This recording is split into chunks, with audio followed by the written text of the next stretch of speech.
All right, listen up, people. This woman is the Demon Queen, ruler of the continent, the most powerful being alive. And guess what? She gets absolutely wrecked by a pet dog. And the owner of this world-ending superdog, our boy, the protagonist, is completely clueless and just wants to live a quiet life farming in the starter village. So, how do we even get here? Let's rewind 15 years. The Demon Queen, Elizabeth, launched an all-out war. We're talking dragons in the sky, monster armies on the ground, total chaos across the continent. Humanity's defenses were crumbling, torn apart by internal strife and betrayals. They were on the brink of total annihilation. And just like that, with overwhelming power, Queen Elizabeth achieved total domination. No contest. She became the strongest demon queen in history. But even as humanity surrendered, some old priest just had to run his mouth about a prophecy, claiming a hero would one day defeat her. Before he could finish, the human prince, who'd already switched sides, kicks him to the ground. Talk about a traitor. Turns out this prince is a real piece of work. He betrayed his own father and sold out his people just to get on the queen's good side. Still, that word, hero, caught the queen's attention. She grabs the old priest, demanding to know everything about this prophesied challenger. The priest tries to hold out, but under pressure, he finally spills the beans. The legend says only the prophesied hero can pull out the holy sword. Alpha. Hearing this, the queen isn't scared at all. She's amused. She goes to the sword herself and is like, all right, interesting. I'll just wait here for this so-called hero to show up. Now it's confidence. And so, 15 years fly by. Under the queen's rule, the world actually becomes a pretty peaceful place. Different races are living in harmony, and they're even throwing festivals. Life got so good that people actually formed an anti-hero alliance, protesting the hero from the prophecy. Meanwhile, our queen has been waiting patiently for 15 years, and still no hero. Her subordinates can't find a single lead. They gossip amongst themselves that the queen isn't afraid at all. In fact, she's actually excited for the challenge, studying every magic tome on the continent just to prepare for the fight. Even her elven subordinate is getting fed up, complaining that the prophecy is total nonsense and that the hero should just drop dead already. And get this, that stubborn old priest from before? He's now the president of the Demon Queen's official fan club and the head of the Anti-Hero Association. He leads chants of reject the hero, support the queen. You can't make this stuff up.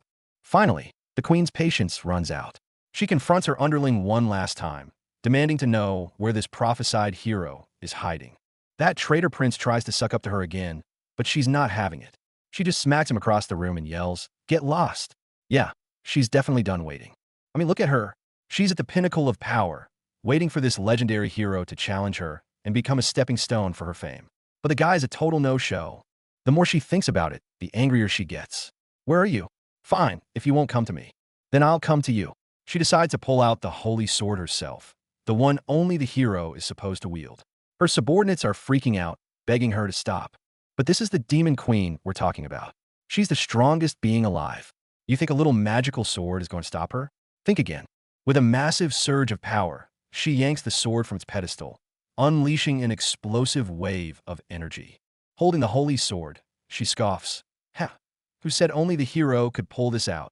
And with its power, she instantly pinpoints the hero's location. Yo, so you're hiding over here, huh? The queen activates a forced teleportation spell, ready to drop in on the hero unannounced. That simp prince tries to tag along, but of course he gets left behind. Look at him, crying his eyes out. It's both pathetic and hilarious. Meanwhile, back in the newbie village, our boy, Lu Ping, is living his best life, enjoying the peaceful farm he always dreamed of, completely unaware that the final boss is about to crash his party. You see, our protagonist is an ice-guide hero. In his past life, he was just a regular office worker whose only joy was watching short videos about farming and simple living. And then, bam, he got transported to this world. But instead of wanting adventure, all he wanted was to finally live that quiet life for real.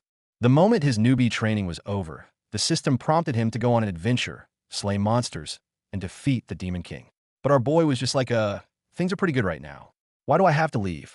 The system tried everything, promising treasures, glory, the life of a legendary hero, but he wasn't interested. I don't want to kill any Demon King. Can I just continue living here? So he just stayed in the newbie village, farming, hunting, forging, and meditating day after day.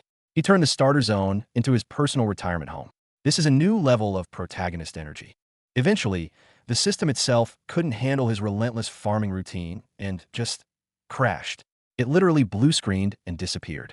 And our boy, he just thinks, nice, now it's even more peaceful. One day, after finishing his chores, he realizes he forgot something important. When he went out to chop wood that morning, he left his electronic pet dog, Wonkai, behind in the woods. And right at that moment, the sky darkens. A massive teleportation circle opens up right above his house. The queen has arrived. The queen makes her grand entrance, shouting, "I found you, the legendary hero." But our boy's reaction? He looks up and yells, "It's gonna rain." My dried fish and sausages, and sprints back to his house. The queen is just left there, completely stunned. After successfully rescuing his precious dried goods, our boy breathes a sigh of relief. Just then, his pet dog Wonkai runs back, barking at the sky. It's only then that our protagonist finally notices the person floating in the air. He points at the queen and asks his dog, "Wonkai, what is that?" You could just feel the queen's utter disbelief. "Seriously, dude?" Our boy is still muttering to himself. Isn't the newbie village supposed to be safe? But the queen isn't waiting for an explanation. She decides to test his power and launches a magic attack. Just when our hero thinks things can't get any weirder, they absolutely do. The holy sword Alpha literally flies right into his hand. Our boy freaks out, "Whoa, something just flew into my hand." But from the queen's perspective, this is undeniable proof that he is the hero. The misunderstanding is now complete. The queen goes full final boss mode, declaring his end. Our boy is panicking. The demon queen, why is the final boss in the starter village? All the while, Wonkai is barking its head off at her. The queen unleashes her ultimate abyss magic, a world-ending spell that turns the entire sky purple. Our boy thinks he's done for. A total noob forced to fight the final boss right at the start? It's game over. He feels like he has no choice but to accept his fate. In what he believes are his final moments, he calmly closes the door to his little house, saying a silent goodbye to the peaceful life he loved. Then, he turns to face her and says, "Come at me with all you've got." The queen hears this as the ultimate act of arrogance. Unbelievable. Arrogant bastard. D. But when the purple energy clears, it's not our hero standing there. It's his dog. Wonkai stands completely unharmed, its eyes glowing blue as lines of code flash across its body. It turns out, this seemingly normal electronic pet dog is the real hidden boss. Calculation complete. Engaging battle mode. And with a single blast of energy, the most powerful demon queen in history gets absolutely wrecked by a dog. And yep, that brings us right back to the beginning. You can't tell me this isn't the craziest story ever.